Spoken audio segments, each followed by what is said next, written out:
for our student athletes, please. Melsahn, played with the bounce that we've seen quite a few times in your career. What was the difference tonight? Not really. I just had a coach I spoke to me before the game, and he just told me he wanted to see more energy out of me. I feel like as a senior and as a player of my caliber, I owe that to my teammates. And so I just wanted to come out and just be aggressive and play hard. And I didn't really think about anything before the game. Usually I'm thinking about my assignments or what shots I'm gonna get. Today I just warmed up. I just felt good, and I just said, let me just play. Dev, how big was that run at the end of the half to give you guys a little cushion going into halftime? It was nice. They were sticking with us. We defensively weren't playing the way we needed to, and we finally were able to get out of transition. We got a few stops during that time period, and we were able to get out of transition, and I think that really got to them. Devyn, this team really made great progress on the defensive end of the floor last season. This year, and Notre Dame scored a lot of points against you. You're having trouble stopping their perimeter game today for a while. Is that something this team really? Is that the one thing you really need to improve on going ahead? Yeah, we do need to improve on it, but at the same time, we got to give some of these guards credit. They're good. We're not the only team with a good team, so some of these guards are good.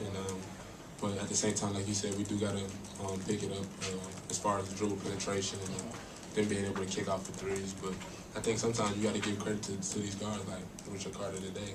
He's small, quick, fast. It's hard to keep guys like that in front of you. So as a team, we try to do our best in helping whoever's guarding them and just trying to corral them and making adjustments throughout the game.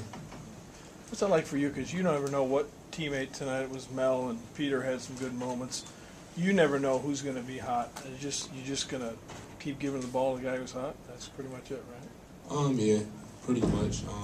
Like we always say, we don't, like you said, you don't know on a given night. We have about 10 guys capable of having 20 on a given night. So tonight, like you said, Mel and Pete played real well. And I think getting out of transition helped Mel out a lot because guys weren't able to focus on him when he did get in the post. He was able to make quick moves and finish around the basket. Mel, you guys really did a job on the offensive boards. Is there a conscious effort to do more of that than you've done in some other games? Well, I think as a team, my philosophy is always go to the rim. I know me personally, that's a major part of my game that I kind of been, not performing well as I should have. So I made a conscious effort before the game. And then obviously we had the size advantage. So I felt like, it was only right that we use our advantage to help us win this game. So I think, guys just crashed the boards. We have a pretty athletic team, pretty physical team. So we just playing to our strengths and our identity. Mel, you at the end of the first half, you helped get like a 10-0 run there. I think you had a new pass to White, and then you were able to do some things late in the half. What was it about that run you think that really elevated you guys kind of break away from? Well, I just think we stayed the course. Obviously I've been here 4 years. I've been through so many situations, so many games, and I just, as an experienced player, I know if you just stick with it and keep following the game plan, eventually you can make a team break or you can bust out. So I think we fought, we kept listening to our coaches, and then, it's hard to keep a high level, and we want to consider ourselves a high level team, so we want to put pressure on the other teams to sustain that.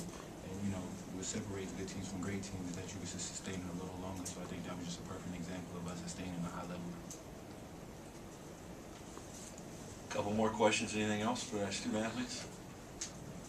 Okay, we're going to dismiss you guys. Congratulations.